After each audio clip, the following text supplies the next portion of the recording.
This is a test of selective attention. Count how many times the players wearing white pass the basketball.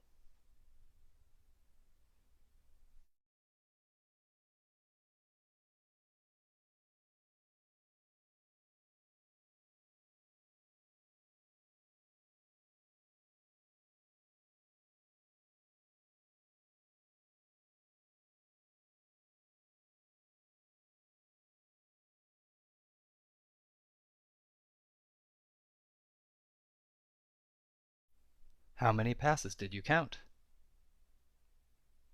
The correct answer is 15 passes. But did you see the gorilla?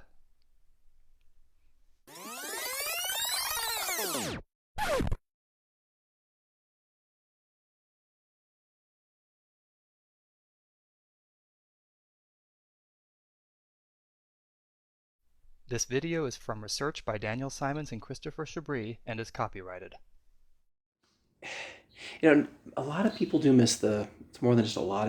It turns out that 50% of people miss the gorilla. And it's not 50% of the time. And it's not just a special 50% of people, but it's all of us 50% of the time miss this gorilla.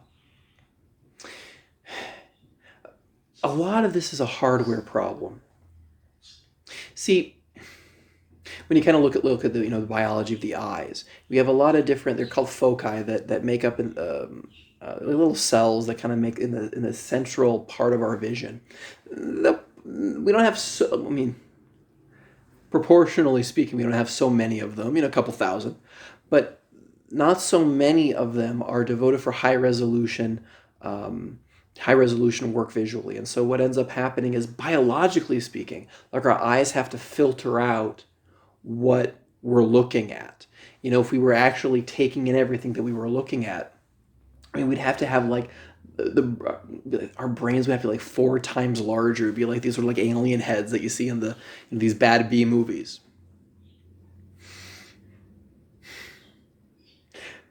So what ends up happening is, cognitively speaking, our nervous system does take in the information, and we actually see a lot more, so to speak, with our bodies than we actually do consciously.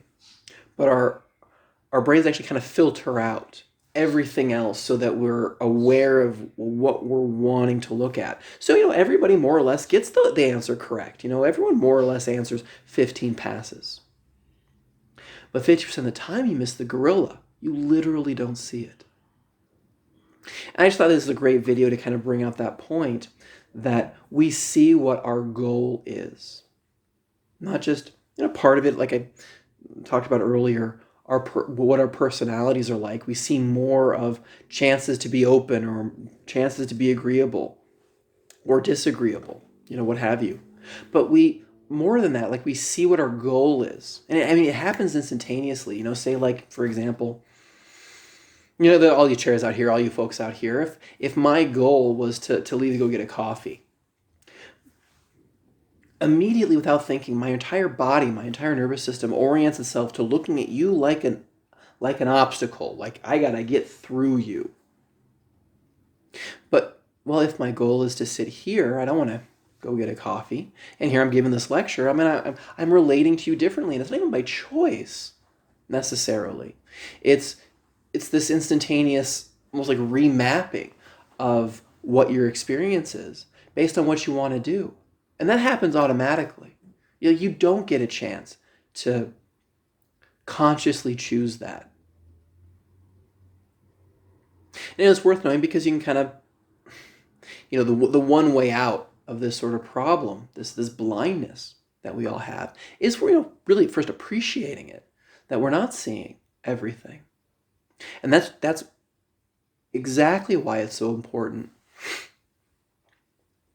to get clear what your goals are for being a parent. What exactly do you want to achieve? Because if you don't get that down, and it's this sort of vague, I want to be a good parent. Well, that's noble. That's something worth wanting. But you literally miss so much.